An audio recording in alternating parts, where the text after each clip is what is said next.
मुंबई की तेज़ रफ्तार जिंदगी में प्रिया अक्सर खुद को एक खोखले गोले में महसूस करती थी।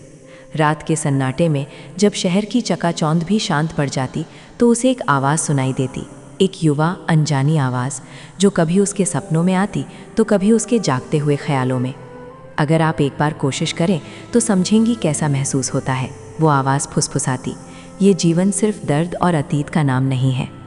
प्रिया कान लगाए रहती उस खोज की तलाश में जिसने उसके जीवन को हमेशा के लिए बदल देना था, क्योंकि जीवन कभी एक जैसा नहीं रहता। नमस्कार दोस्तों, आपके अपने चैनल दीपिका स्टोरी में आपका स्वागत है। उम्मीद है आप सब अच्छे होंगे। आज की कहानी आपको एक ऐसे सफ़र पर ले जाएगी जहां दिल के रास्ते अनजाने मोड़ लेते हैं और ज़िंदगी फिर से मुस्कुराना सिखाती है। इस कहानी को पूरी तरह महसूस करने के लिए हेडफोन लगा लीजिए और हमारे चैनल को सब्सक्राइब करना ना भूलें, ताकि ऐसे दिल को छू लेने वाली कहानियाँ आप तक पहुँचती रहें। प्रिया लगभग 40 की उम्र में मुंबई की एक जानी मानी आर्किटेक्ट थी। उसके नाम कई गगनचुंबी इमारतें और खूबसूरत डिज़ाइन थे, लेकिन उसके दिल में एक गहरा अनकहा सूनापन था। 7 साल पहले एक भयानक सड़क हादसे में उसने अपने पति अमित को खो दिया था। अमित के जाने के बाद प्रिया की ज़िंदगी एक सुनसान रास्ते में बदल गई थी, जहाँ सिर्फ काम और अकेलापन ही उसके साथी थे। उसने अपनी दुनिया को अपने आलीशान अपार्टमेंट की चारदीवारी और अपने ऑफिस तक सीमित कर लिया था। हर सुबह वो उठती, मशीन की तरह काम करती और रात को फिर उसी खालीपन में लौट आती। उसकी अलमारी में अमित की कुछ पुरानी टी शर्ट्स आज भी रखी थीं, जिनकी खुशबू उसे कभी कभी उनके करीब होने का एहसास दिलाती थी, लेकिन ये एहसास भी एक कसक बनकर रह जाता था। वो अक्सर अपनी बालकनी से मुंबई की चमकती रात को देखती, लोगों की हंसी और बातों को सुनती और सोचती कि क्या उसकी ज़िंदगी में फिर कभी कोई रंगत लौट पाएगी। उसकी सबसे अच्छी दोस्त स्नेहा, जो दिल्ली में रहती थी, उसे अक्सर समझाती थी कि उसे आगे बढ़ना चाहिए, लेकिन प्रिया को लगता था कि उसने अपने दिल पर एक ऐसा ताला लगा लिया है जिसकी चाबी कहीं खो गई है। एक दिन उसके अपार्टमेंट के ठीक सामने वाले फ्लैट में एक नया किराएदार आया। राहुल, लगभग 30 साल का एक युवा, जिसकी आंखों में सपने और चेहरे पर एक बेफिक्र मुस्कान थी। वो एक फोटोग्राफर और डॉक्यूमेंट्री फिल्म मेकर था, जो मुंबई की आत्मा को अपनी तस्वीरों में कैद करने के लिए आया था। प्रिया ने उसे पहली बार लिफ्ट में देखा था। राहुल के हाथ में एक भारी कैमरा बैग था और वो एक धुन गुनगुना रहा था। प्रिया ने उसे तिरछी नज़र से देखा, एक युवा ऊर्जावान लड़का जो उसकी शांत नीरस दुनिया से बिल्कुल अलग था। राहुल ने उसे देखकर मुस्कुराया और नमस्ते कहा, लेकिन प्रिया ने बस हल्के से सिर हिलाया और अपनी नज़रें झुका लीं। उनके बीच शुरुआती मुलाकातें सिर्फ लिफ्ट, सोसाइटी के गलियारों और कभी कभी नीचे किराने की दुकान पर होती थीं। राहुल हमेशा मुस्कुराता और कुछ ना कुछ बोलता, कभी मौसम के बारे में, कभी मुंबई की भीड़ के बारे में। प्रिया शुरू में उसे टालती रहती थी। उसकी जीवंतता उसे असहज करती थी। उसे लगता था कि इस लड़के को ज़िंदगी की गहराइयों का क्या पता, वो अपने दर्द में सिमटी हुई रहना ही बेहतर समझती थी। लेकिन राहुल हार मानने वालों में से नहीं था। वो प्रिया की शांत सुंदरता और उसकी आंखों में छिपी उदासी को देख पाता था। एक शाम प्रिया अपनी बालकनी में बैठी थी, जहाँ से उसे राहुल की बालकनी साफ दिखती थी। राहुल अपने कैमरे से कुछ तस्वीरें ले रहा था और फिर उसने प्रिया की तरफ देखा। प्रिया जी, उसने आवाज़ दी, क्या आप आज शाम मेरे साथ एक आर्ट गैलरी चलना चाहेंगी? वहाँ एक नई प्रदर्शनी लगी है, कुछ बेहद खूबसूरत तस्वीरें हैं। प्रिया ने पहले तो मना कर दिया, लेकिन राहुल ने कहा, बस एक बार कोशिश करके देखिए, शायद आपको अच्छा लगे। उस आवाज़ में एक अजीब सा अपनापन था, एक आग्रह था जिसे प्रिया टाल नहीं पाई। उसने सोचा, एक बार जाने में क्या हर्ज है। उस शाम प्रिया ने बरसों बाद अपने लिए एक खूबसूरत साड़ी निकाली। आर्ट गैलरी में राहुल उसे एक एक तस्वीर के बारे में समझा रहा था, कैसे एक फोटोग्राफर सिर्फ रोशनी और रंग नहीं बल्कि भावनाओं को भी कैद करता है। प्रिया ने देखा कि राहुल की आंखें सचमुच चमक रही थीं जब वो अपनी कला के बारे में बात करता था। उसकी बातें, उसकी समझ प्रिया को धीरे धीरे अपनी ओर खींच रही थीं। वो राहुल की आंखों से दुनिया को एक नए तरीके से देखने लगी थी। मुंबई की भीड़ में छिपी कहानियाँ, पुरानी इमारतों की दीवारों पर उकेरी गई यादें, बारिश में चमकती सड़कें। धीरे धीरे राहुल ने प्रिया के जीवन में एक नया अध्याय खोलना शुरू कर दिया। वो उसे मुंबई के छिपे हुए कोनों में ले जाता, जहाँ पुरानी हवेलियाँ और शांत गलियाँ थीं, जहाँ समय ठहर सा जाता था। वो उसे अपनी डॉक्यूमेंट्री फिल्में दिखाता, जिसमें आम लोगों की असाधारण कहानियाँ थीं। राहुल की संगति में प्रिया ने बरसों बाद खुलकर हंसना शुरू किया। उसने पाया कि राहुल सिर्फ उसकी उदासी को ही नहीं बल्कि उसकी छुपी हुई शक्ति को भी पहचानता था। वो उसे अपनी आर्किटेक्चर की परियोजनाओं के बारे में बताने लगी और राहुल उसे नए दृष्टिकोण देता जो उसे पहले कभी नहीं सूझे थे। उनकी दोस्ती गहरी होती जा रही थी, लेकिन प्रिया के मन में अभी भी एक अदृश्य दीवार थी जो उसे पूरी तरह से खुलने नहीं दे रही थी।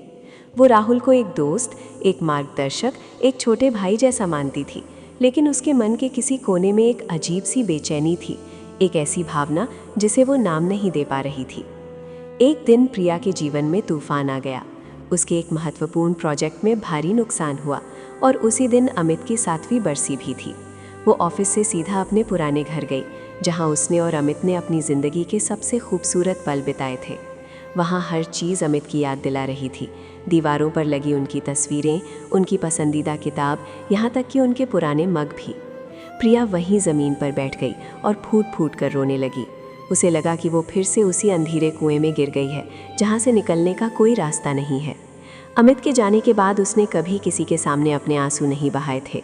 वो हमेशा मजबूत बनी रही थी, लेकिन आज उसका बांध टूट चुका था। देर शाम तक वो वहीं बैठी रही, जब तक कि उसका फ़ोन नहीं बजा। वो राहुल था। प्रिया जी, सब ठीक तो है? आप ऑफिस में नहीं हैं और आपका फ़ोन भी नहीं लग रहा था। प्रिया ने किसी तरह आवाज़ संभाली और कहा, मैं ठीक हूँ राहुल, बस थोड़ा काम है। लेकिन राहुल उसकी आवाज़ में दर्द पहचान गया। मैं आ रहा हूँ, उसने कहा बिना कोई और सवाल पूछे। थोड़ी देर में राहुल उसके पुराने अपार्टमेंट के दरवाजे पर खड़ा था। प्रिया ने दरवाज़ा खोला और राहुल ने उसे देखा। सूजी हुई आँखें, बिखरे बाल और चेहरे पर गहरा सदमा। राहुल ने बिना कुछ कहे उसे अंदर आने दिया और चुपचाप उसके पास बैठ गया। प्रिया ने उसे बताया कि आज अमित की बरसी है और कैसे उसका काम भी खराब हो गया है। उसने अपने दिल का सारा बोझ राहुल के सामने उड़ेल दिया। उसने बताया कि वो कितनी अकेली है और उसे लगता है कि उसकी ज़िंदगी में अब कुछ भी अच्छा नहीं हो सकता। राहुल ने ध्यान से उसकी बातें सुनी। फिर उसने प्रिया का हाथ अपने हाथों में लिया और कहा, प्रिया जी, मुझे पता है ये दर्द कितना गहरा है। मैंने भी अपनी माँ को बहुत कम उम्र में खो दिया था, लेकिन उन्होंने मुझे सिखाया कि दर्द और प्यार दोनों ही ज़िंदगी का हिस्सा है। आप अपने आप को इस दर्द में कैद करके क्यों रख रही हैं? अगर आप एक बार कोशिश करें तो समझेंगी कैसा महसूस होता है। ये दर्द, ये खालीपन, ये सिर्फ एक पक्ष है। जीवन में और भी बहुत कुछ है, अगर आप उसे गले लगाने की हिम्मत करें। राहुल की आवाज़ में एक ऐसी सच्चाई थी, एक ऐसी गहराई थी जो प्रिया ने पहले कभी महसूस नहीं की थी। उसकी बातें सीधे प्रिया के दिल में उतर गईं। उसे लगा जैसे अमित खुद राहुल के ज़रिए उसे ये बात कह रहा हो। तुम मेरे बेटे जैसे हो, प्रिया ने सिसकते हुए कहा। तुम क्या जानो इस उम्र में प्यार और दर्द का मतलब? राहुल ने धीरे से मुस्कुराया। उम्र सिर्फ एक संख्या है प्रिया जी, और दर्द तो महसूस करने की चीज़ है, चाहे उम्र कोई भी हो। मैं ये नहीं कह रहा कि आप अमित को भूल जाएं, मैं बस ये कह रहा हूँ कि उनके प्यार की यादों के साथ साथ आप नई खुशियाँ भी ढूंढें। उन्हें भी तो यही पसंद होता है ना? उस रात प्रिया ने राहुल की हर बात कान लगाकर सुनी। उसके शब्द, उसकी संवेदनशीलता, उसकी समझ ने प्रिया के दिल में एक नई उम्मीद जगाई। उसकी ये होश कि ज़िंदगी में अभी भी बहुत कुछ बाकी है, उसके जीवन को हमेशा के लिए बदल देने वाली थी। अगले कुछ दिनों तक प्रिया राहुल की बातों पर सोचती रही। उसे अजीब सी बेचैनी महसूस हो रही थी। राहुल के लिए उसके मन में जो भावनाएं पनप रही थीं, वे दोस्ती से कहीं ज़्यादा थीं, और ये बात उसे डरा रही थी। क्या वो अमित के साथ बेवफाई कर रही थी? क्या वो राहुल के लिए बहुत बूढ़ी थी? क्या समाज उसे स्वीकार करेगा? ये सारे सवाल उसके दिमाग में घूम रहे थे। उसने अचानक राहुल से दूरी बनाना शुरू कर दिया। वो उसके फ़ोन का जवाब नहीं देती, उसके मैसेज का इंतज़ार करती और फिर जानबूझकर नज़रअंदाज कर देती। राहुल भ्रमित था। उसे समझ नहीं आ रहा था कि प्रिया को अचानक क्या हो गया है। उसने कई बार कोशिश की, लेकिन प्रिया ने उसे टालना जारी रखा। राहुल की उदासी प्रिया से छिपी नहीं थी। उसे दर्द हो रहा था, लेकिन वो खुद को रोक नहीं पा रही थी। एक शाम स्नेहा ने उसे दिल्ली से फ़ोन किया। क्या बात है प्रिया, तुम्हारी आवाज़ में कुछ बदलाव है। प्रिया ने उसे राहुल के बारे में बताया, अपनी भावनाओं के बारे में बताया और अपने डर के बारे में भी बताया। स्नेहा ने धैर्य से सुना और फिर कहा, प्रिया, तुम डर रही हो। डरना स्वाभाविक है, लेकिन क्या तुम इस डर की वजह से अपनी खुशियों को फिर से त्याग दोगी? अमित तुम्हें हमेशा खुश देखना चाहता है था। अगर वो आज होता तो क्या वो तुम्हें इस तरह अकेले और दुखी देखना पसंद करता? प्यार किसी उम्र या किसी नियम को नहीं देखता, ये बस हो जाता है। राहुल ने तुम्हें फिर से जीना सिखाया है। क्या तुम इस खोज को बीच में ही छोड़ दोगी? स्नेहा की बातें प्रिया के दिल पर लगी। उसने अपनी आंखें बंद की और अमित को याद किया। उसे याद आया कि कैसे अमित हमेशा कहता था कि जिंदगी को पूरी तरह से जीना चाहिए, हर पल का आनंद लेना चाहिए। उसने महसूस किया कि वो अमित की यादों को नहीं बल्कि अपने डर को पकड़कर बैठी थी। राहुल ने उसे सिर्फ जीना ही नहीं सिखाया था, बल्कि उसने उसे ये एहसास भी कराया था कि वो अभी भी प्यार कर सकती है और उसे प्यार मिल भी सकता है। जीवन कभी एक जैसा नहीं रहता। राहुल के शब्द उसके कानों में गूंज रहे थे। ये खोज अब सिर्फ जिंदगी की खुशियों की नहीं थी, बल्कि अपने अंदर छिपी उस औरत की थी जिसने प्यार और जिंदगी दोनों पर से अपना विश्वास खो दिया था। प्रिया ने एक गहरा सांस लिया। उसे पता था कि उसे क्या करना है। अगले दिन वो राहुल के घर गई। दरवाज़ा खुला था और वो अंदर से किसी से बात कर रहा था। प्रिया ने दरवाजे से झांका। राहुल अपने कंप्यूटर पर कुछ तस्वीरें एडिट कर रहा था और एक छोटी बच्ची को अपनी तस्वीरों के बारे में बता रहा था। उसकी आंखें फिर से चमक रही थीं। उसे देखकर प्रिया को एहसास हुआ कि राहुल सिर्फ एक अच्छा फोटोग्राफर ही नहीं, बल्कि एक बेहद दयालु और संवेदनशील इंसान भी है। जब राहुल ने प्रिया को देखा तो उसके चेहरे पर पहले हैरानी आई और फिर एक हल्की सी उम्मीद। प्रिया जी, उसने पूछा। धीरे धीरे अंदर आई। राहुल, उसने कहा, मुझे माफ़ कर दो, मैं तुम्हें टाल रही थी। उसने एक पल के लिए अपनी नज़रें झुकाईं और फिर राहुल की आंखों में देखा। मैं डर गई थी कि मैं फिर से प्यार कैसे कर सकती हूँ, कैसे किसी और को अपने दिल में जगह दे सकती हूँ। मुझे लगा कि मैं अमित को धोखा दे रही हूँ। उसकी आवाज़ भर्रा गई। लेकिन तुमने मुझे सिखाया कि प्यार किसी को भूलना नहीं है, बल्कि ज़िंदगी को फिर से गले लगाना है। तुमने मुझे फिर से हंसना सिखाया, फिर से रंग देखना सिखाया। तुमने मुझे फिर से जीना सिखाया राहुल।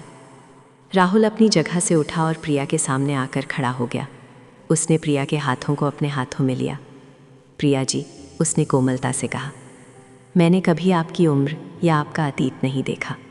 मैंने बस वो इंसान देखा जिसने मुझे भी ज़िंदगी को एक नए तरीके से देखना सिखाया। मुझे लगा कि मैं आपको कुछ सिखा रहा हूँ, लेकिन सच तो ये है कि मैंने आपसे ही सीखा है कि मुश्किलों के बाद भी कैसे मजबूत रहा जा सकता है।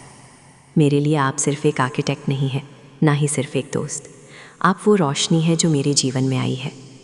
प्रिया की आंखों में आंसू आ गए, लेकिन इस बार वे दर्द के नहीं बल्कि राहत और खुशी के थे। उसने राहुल को देखा, उसके युवा उत्साही चेहरे को, और उसे महसूस हुआ कि ये वो आदमी है जिसने उसकी ज़िंदगी को हमेशा के लिए बदल दिया है। तो क्या तुम मुझे प्यार करते हो राहुल? प्रिया ने फुसफुसाते हुए पूछा। राहुल ने मुस्कुराकर उसके चेहरे से आंसू पोंछे। मैं आपसे तब से प्यार करता हूँ प्रिया जी, जब आपने मुझे पहली बार आर्ट गैलरी में मुस्कुराते हुए देखा था। मैंने उस मुस्कान में एक नया जीवन देखा था और मैं उसे कभी खोना नहीं चाहता। उस पल मुंबई की तेज़ रफ्तार जिंदगी धीमी पड़ गई। प्रिया ने महसूस किया कि उसने सिर्फ प्यार ही नहीं पाया था, बल्कि खुद को भी फिर से खोज लिया था। वो अब किसी डर या अपराध बोध में नहीं थी। उसने राहुल का हाथ थामा और एक नई शुरुआत के लिए तैयार हो गई। जीवन कभी एक जैसा नहीं रहता और प्रिया ने ये बात सबसे अच्छी तरीके से सीख ली थी। तो दोस्तों, कैसी लगी आपको प्रिया और राहुल की ये कहानी? जिंदगी में प्यार किसी भी मोड़ पर दस्तक दे सकता है। बस हमें उस दस्तक को सुनने और उस पर भरोसा करने की हिम्मत चाहिए। अगर आपको ये कहानी पसंद आई हो तो इसे लाइक करें, अपने विचार कमेंट बॉक्स में ज़रूर साझा करें और दीपिका स्टोरी चैनल को सब्सक्राइब करना ना भूलें, ताकि ऐसी और भी कहानियाँ आप तक पहुँचती रहें। हम जल्द ही मिलेंगे एक नई कहानी के साथ। तब तक के लिए अपना ख्याल रखें।